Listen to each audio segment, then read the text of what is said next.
I already told you. Okay, no? That is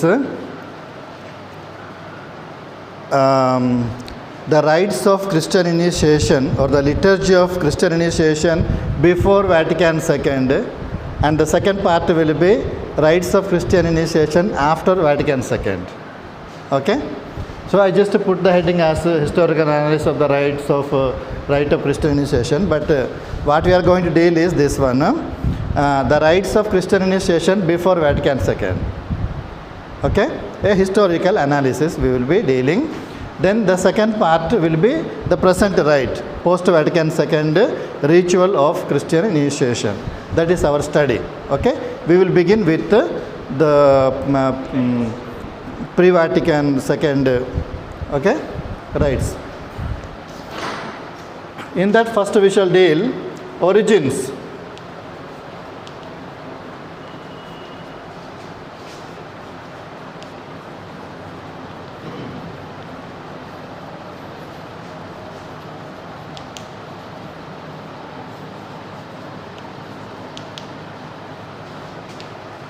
Origins of the ritual of Christian initiation. From where the ritual of Christian initiation began, from where it came. Okay? As everybody will say, we too will say that the from where it comes. Okay? What is the beginning of Christian initiation? Or what is the beginning of the ritual of Christian initiation?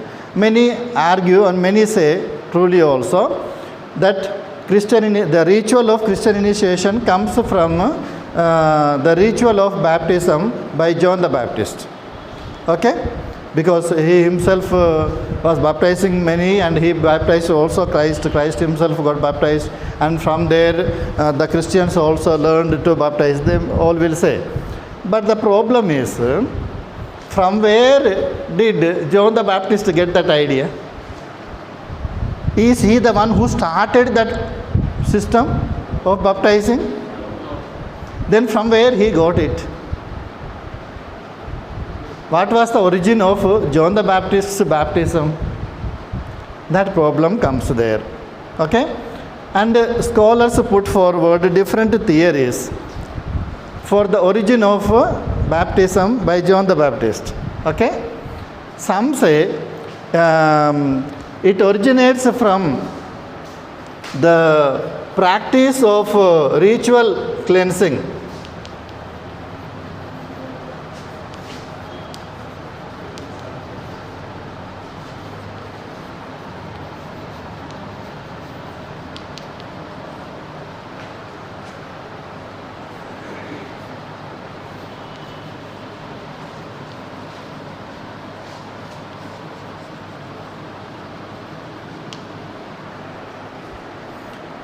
Do you know that there was a community called Qumran community, no? SN community in Qumran. Have you heard? In the introduction to Bible, you came across, no? This Qumran community was a very orthodox Jewish community. Very orthodox Jewish community. They follow all kinds of rituals, okay? Especially when they come inside the house, or when they go out of the house, or when they are about to eat, when they are about to do anything, they go on washing. Okay? They go on washing. So, sorry dears. Some scholars say that John the Baptist's baptism originated from the ritual purification rites of the Qumran community, SN community in Qumran. But should we agree with that? I don't know. Because these were ritual purifications connected with the daily life, and probably nothing to do with an initiatory process. Because Christian ritual of initiation is meant for purifying a person in order to enter into the Christian fold. A initiatory baptism it is. Such a thing was existing for them, God alone knows. We do not know. These ablutions were of daily practical practicing nature, and probably there was no initiatory particularly meant for initiation into Qumran community. We do not know such a thing was there. So we can't say that John the Baptist baptism came from that Qumran community. Then others say, some other scholars, they say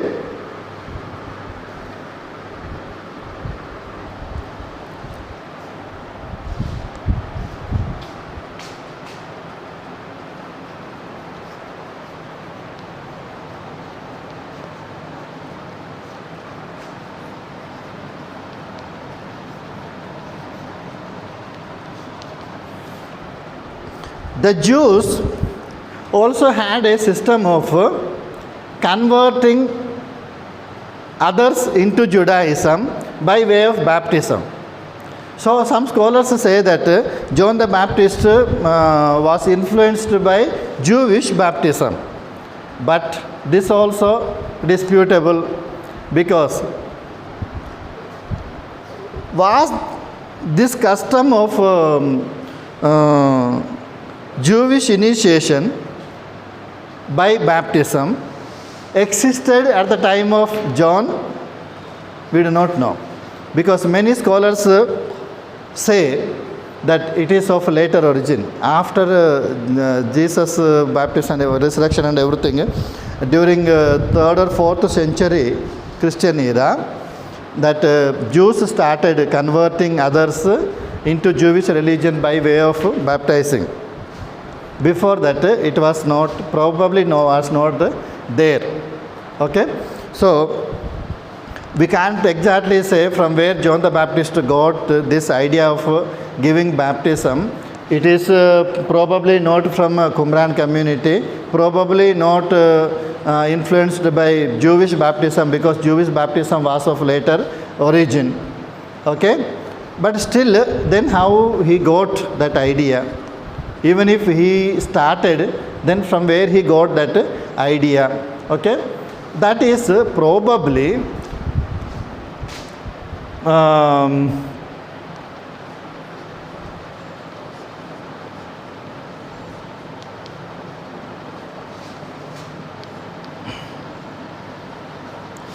prophetic tradition. Have you read in the Bible, no? Ezekiel chapter 36, where God promises through prophet Ezekiel that I will cleanse my people, I will pour clean water over you, I will wash their heart. All those things are there, no? Okay? All the dead will be risen again, the dead bones will come together, and I will raise you from your graves, my people, the Lord says, no? Okay? That prophetic tradition of purifying by water was already in the prophetic tradition, by way of preaching. Okay? A messianic prophecy. In future what will happen is predicted by prophet Ezekiel. Okay? Influenced by this, John might have started this practice. In any case, that is Ezekiel 36, 25 to 28. Okay? Whether the Christian adoption of baptism began with Jesus himself or only with the church after his resurrection cannot easily be resolved. Okay. Whether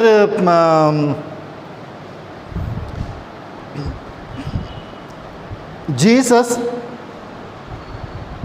after being baptized, he began baptizing the disciples to make them Christians, or the church began the practice after the resurrection of Christ.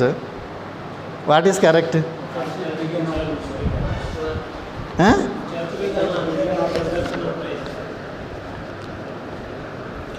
Church,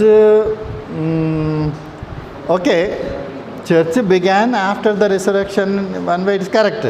But Jesus himself proclaimed the gospel, no? Proclaimed, but like John the Baptist, he has not baptized. Physical baptism he did not give. Like John, physical baptism was not given. Huh?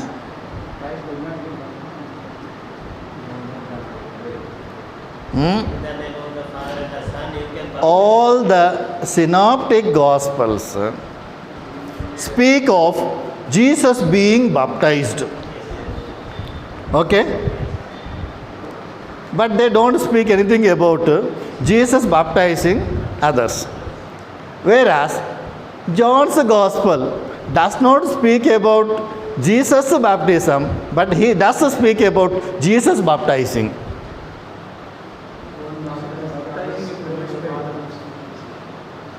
Huh? Please read John 3, 22, 26. Okay? John 3, 22, 26. Read. After this, Jesus and his disciples went into the Judean countryside, and he spent some time there with them and baptized. Read. Listen properly. After this, Jesus and his disciples went into the Judean countryside, and he spent some time there with them and baptized. Now who baptized whom? Jesus baptized. Jesus baptized. Verse 26 also read. Verse 26 of the same chapter. They came to John and said to him, Rabbi, the one who was with you across the Jordan, to whom you testified, here is the baptizing, and all are going to him. John the Baptizer was baptizing. Here Jesus also was baptizing, it says. Now please read John 4 verse 1 and 2.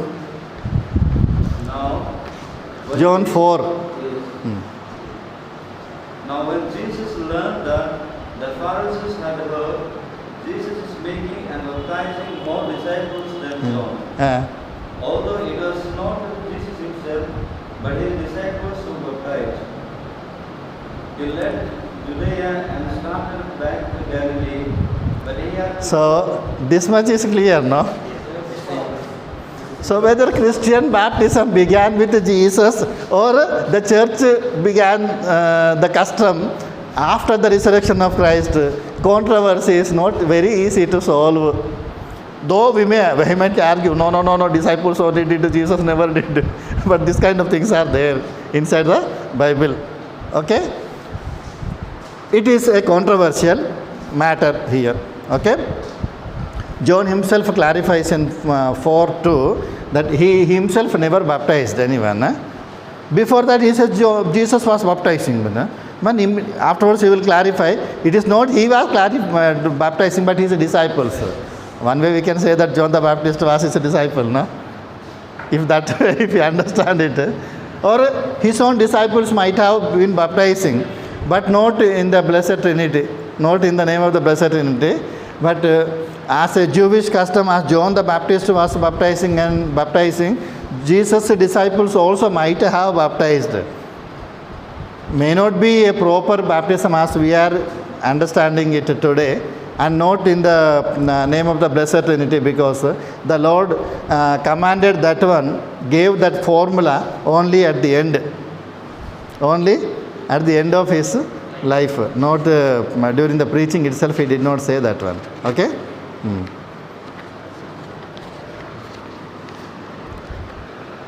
In any case, from the beginning of the church, there was the custom of making others the disciples.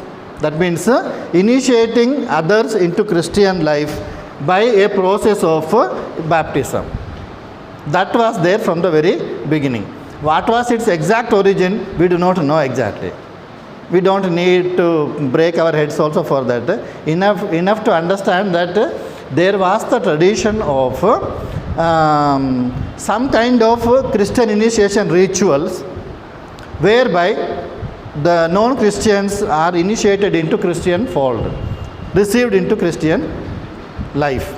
Okay, that kind of a tradition was already there. From exactly from where it originated, we do not exactly know, and we did not break our head for that one.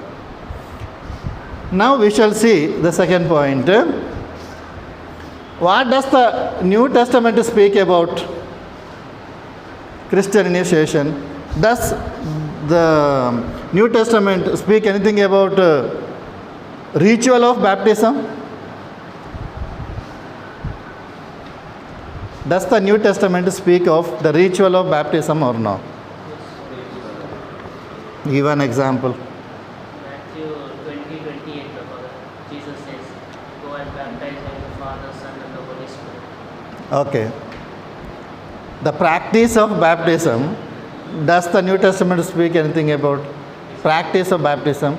Jesus is commanding here, and then after commanding, immediately he is going away. Afterwards, regarding proper baptism as such, the ritual of baptism, how to baptize, what is the effect of baptism, why to receive baptism, does the New Testament speak anything about that?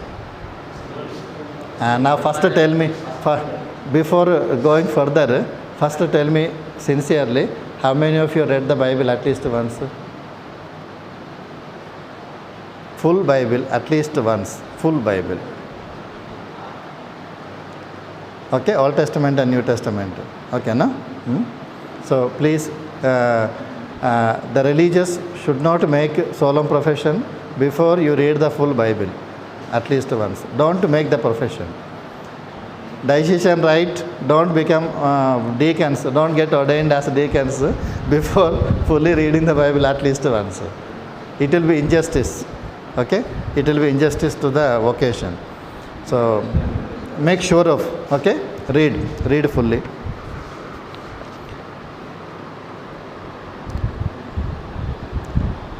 We have already seen from the very beginning of the church, there was some kind of custom of initiation process, and that usually that process is immersion baptism.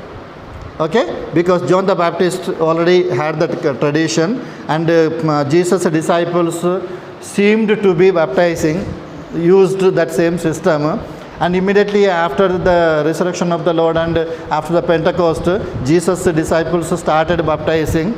Okay, that much also is sure. And that baptism, the very word baptism means, okay, to immerse, to dip in the water. Okay, they were baptizing means they were dipping, they were immersing in the water. So baptism was by immersion. So that tradition was already there. But besides this immersion, baptism by immersion, does the New Testament speak anything about the ritual?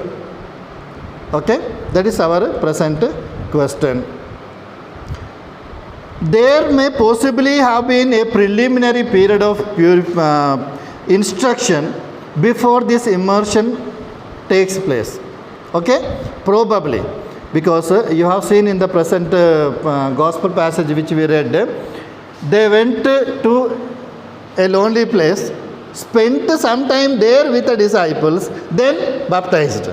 Which means there was a system of preliminary instruction before one is taken for immersing in the water. So some indications are there. And after being instructed in the faith, one must make confession of faith. One must accept the faith as his own. Then only he will be baptized. That is also normal understanding, no? Even if it explicitly not said in the New Testament, it is taken for granted. Okay? It involved some kind of an instruction for some time, then confession of faith, after which he is taken for an immersion baptism. That much is clear from the passages of the New Testament. And in Acts 8:17, please read. Act 8:17. In this passage, we see that after the immersion baptism, there was the custom of imposition of hands. regarding confirmation, no? It is a touching there. Okay? Read that. Then Peter and John laid their hands on them and they received the Holy Spirit. On whom? On whom? Who are these people? New converts. Who are these new converts? Are fellow, go above. 5,000 people. Those realized. Look, don't simply say. Samaritans, Gentiles, no? Samaritans. Okay? Samaritans. Now, when the disciples heard that the Samaritans also received baptism, some disciples went to Samaria and they baptized there. When the apostles came to know that they have been baptized already, then Peter and Paul go there and they impose their hands, and the Samaritans also received the Holy Spirit. Confirmation.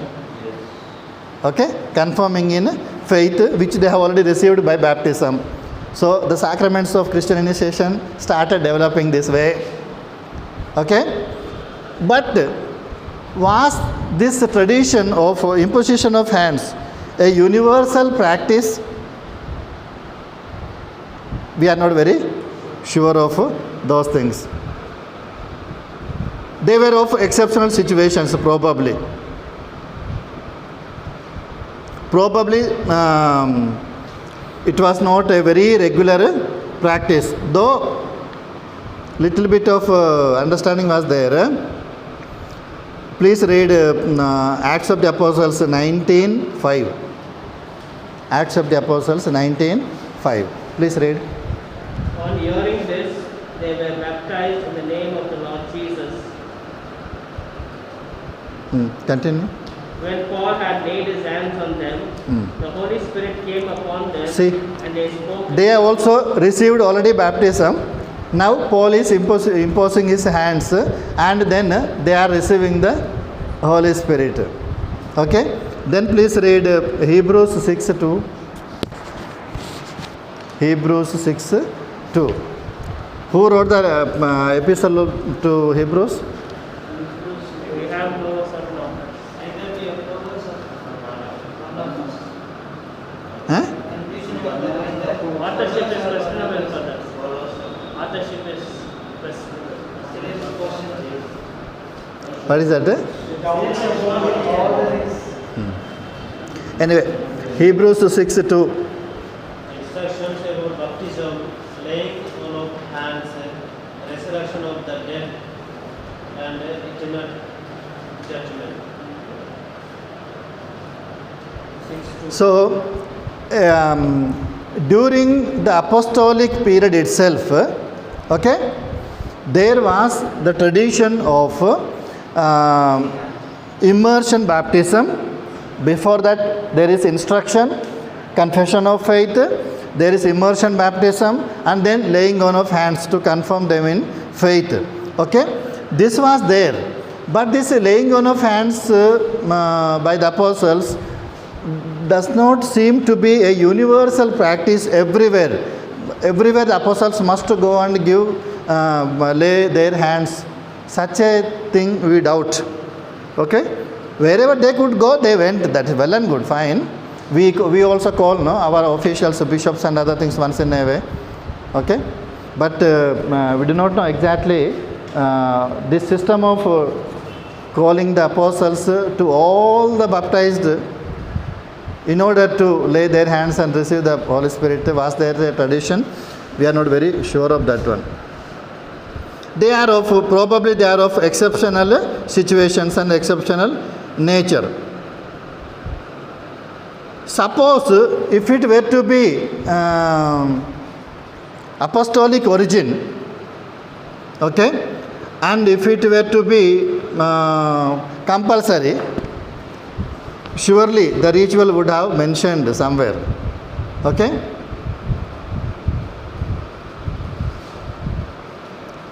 Please read 1 John 2. 1 John 2, 20 and 27.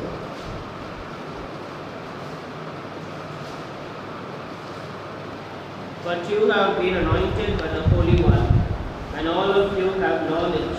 I write to you not because you do not know the truth, but because you know it, and you know that no lie comes from the truth.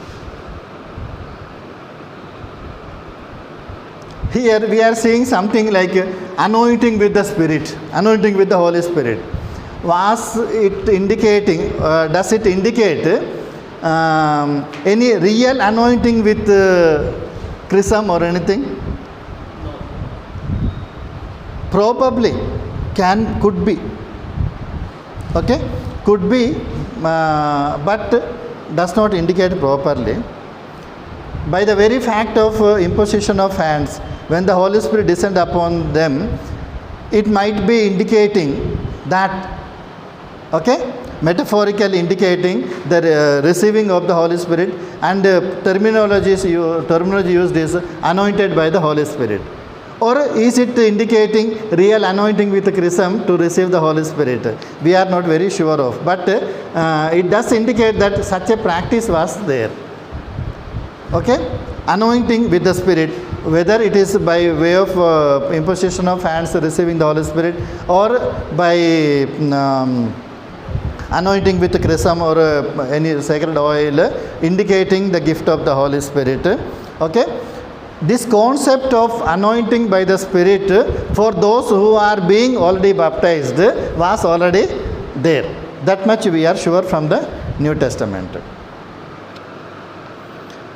Whatever the ritual practice of early Christianity, what is clear from the New Testament is that the experience of becoming a Christian was interpreted and expressed in a variety of different ways. Okay? While Paul's principal image is that of union with the death and resurrection of the Lord, please read Romans 6:3. Okay? What happens to a person who is being baptized and who is being given the anointing of the Holy Spirit? Okay? Paul describes in Romans 6:3 as union with the death and resurrection of the Lord.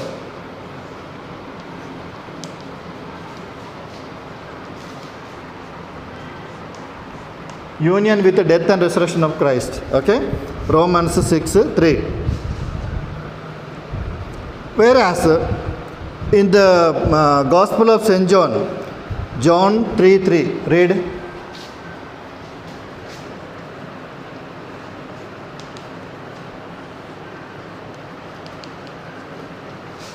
Jesus answered them, very truly I tell you, no one can see the kingdom of God without being born from above. See, he is speaking about a rebirth. Okay? You should know the whole chapter of John 3 is dealing with new birth, no? Unless a person is born again, he will not enter into kingdom of God. Okay? So this baptism or Christian initiation is understood as a process of rebirth. Okay? And John is expressing that one in his gospel that way. Rebirth.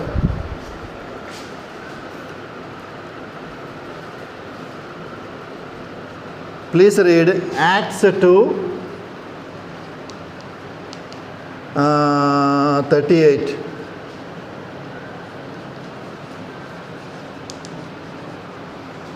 Peter said to them, repent and be baptized, every one of you, in the name of Jesus Christ, so that your sins may be forgiven, and you will receive the gift of the Holy Spirit. You see, baptism here in this passage presupposes repentance. Okay? And after repentance, when someone receives baptism, the result is forgiveness of sins and reception of the Holy Spirit.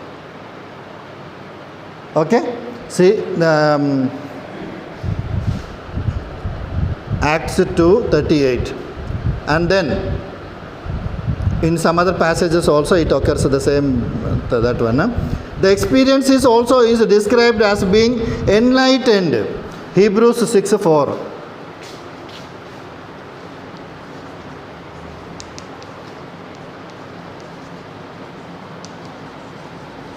For it is impossible to restore again to repentance those who have once been enlightened and have tasted the heavenly gift.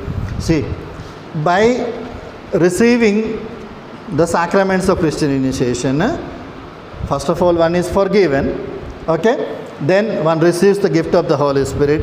He gets enlightened, it is said. So, he is giving the instruction about what happens when a person is being baptized, okay? Read also, continue. Hebrews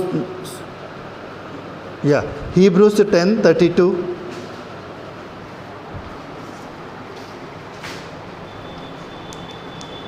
But recall those early days, when after you had been enlightened, you endured a hard struggle with suffering. Huh? What is that, man? 10:32, brother. Huh? 10:32. But recall those earlier days when, after you had been enlightened, you endured a hard struggle with the sufferings. After you have been enlightened, that means after you are receiving baptism, after receiving the Holy Spirit, after receiving the forgiveness of sins by immersion baptism, okay, then he says you had to undergo a lot of struggles. So he is encouraging them to endure the sufferings which can result by becoming a Christian, okay. So he is speaking about that one. Then 1 Peter 2:9.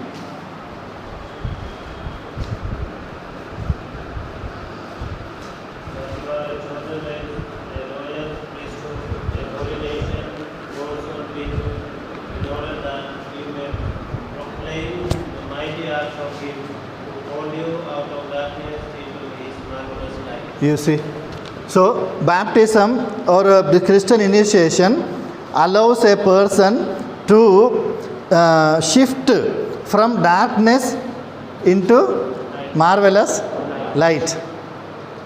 A shift from darkness to light, okay, is taking place there. So these different passages indicate different way of explaining what the ritual of Christian baptism or initiation indicate. What do they communicate? Okay, the meaning of receiving baptism, or baptism itself was called in different terminology. Okay, please read Colossians 3:9-10. This is an important passage. By heart, this one. Colossians 3:9-10.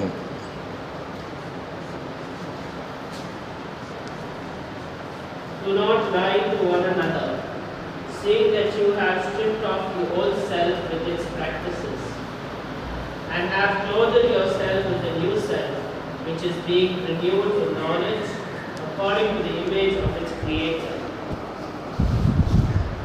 See, a baptized person is becoming a new creation. Put off the old man, put on the new one. Okay? And what is that newness? You are putting on Christ. Okay? Christian initiation allows a person to put off the old man, old one, old nature of sin and death, and put on the new life, that is life in Christ. So it is explained this way. All these images and metaphors are not intended. No, one more passage you must continue. 2 Corinthians 1:22.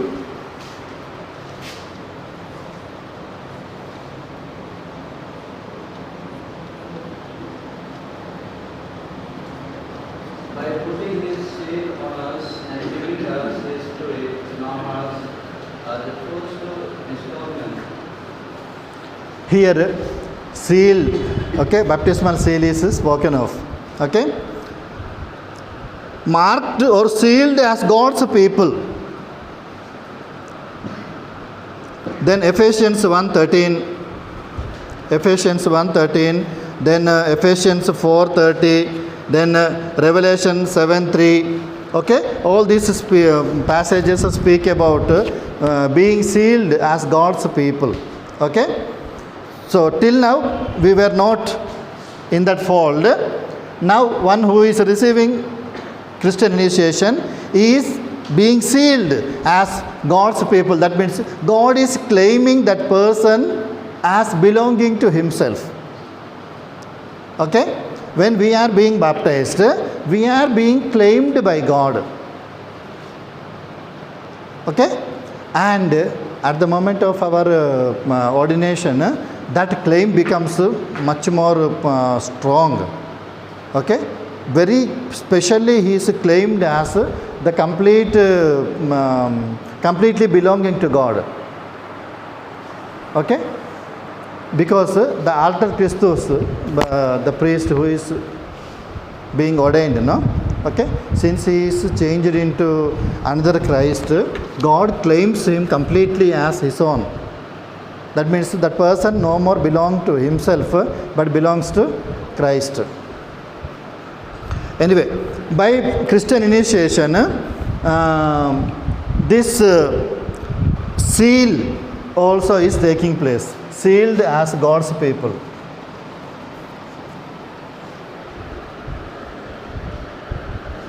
All these images and metaphors are not intended to constitute a systematic explanation of different things which happen when a person becomes a Christian, but are diverse ways of attempting to describe and understand the one and the same reality. Okay? Now, whatever we have seen, all these things, whether union with Christ or rebirth or forgiveness of sins, enlightenment or putting on Christ or being sealed with the gift of the Holy Spirit and God claiming us as his own, all these things are not different rituals, different things, but different way of explaining one and the same reality, that a person who is being baptized or undergoes the ritual of Christian initiation, okay, is receiving all these things. It is an explanation of the one and the same reality of Christian initiation. So New Testament does speak about baptism, but the ritual of properly baptizing, a liturgical ritual, is not fully explained. Okay, but at the same time the ritual was already existing during the time of the New Testament itself, and the apostles from the very first day itself they started baptizing, and that baptism was through immersion. And before a person is being baptized, there was instruction. You see the very first sermon of St. Peter, where the 3,000 were baptized, no? How many are baptized on first day of Pentecost? Look and tell me. Look and tell me.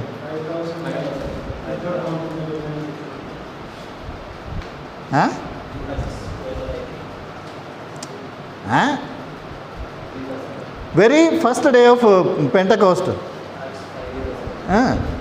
Look, the preaching of Peter.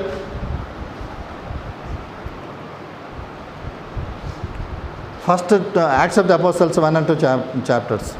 I think it is second chapter. Preaching of St. Peter. First preaching of St. Peter after receiving the Holy Spirit. Okay? Where, oh people of Israel, you are the people who killed the Son of God, but God raised him up. Then people ask, then what shall we do, brothers? Then they be baptized. Okay? Change your heart and be baptized, and he baptizes them all. Okay? How many?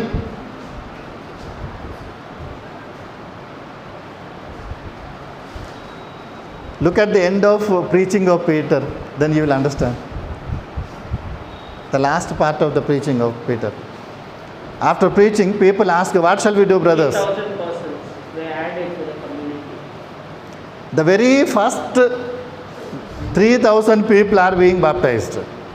They are added to the community. How they are added? By way of baptism. So, before baptizing them or adding them into the fold of the disciples, he instructed them.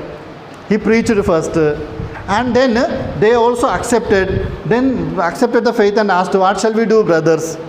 Then he says, believe and be baptized. Then they are receiving the baptism. So simply don't say 5,000 because they ate 5,000. Then simply saying 5,000 Father. They ate 5,000, not baptized. 18 months. That is why so much interested in eating only, no?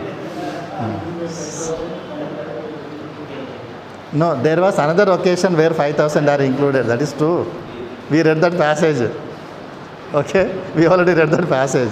Okay? There was another occasion. So thousands and thousands were being added to the disciples' fold. First there was the preaching, then there is confession of faith, then there is receiving the baptism. Okay? And that baptism is called with all these kinds of names and explained in these terms. Alright? Now we will see baptism in Judeo-Christian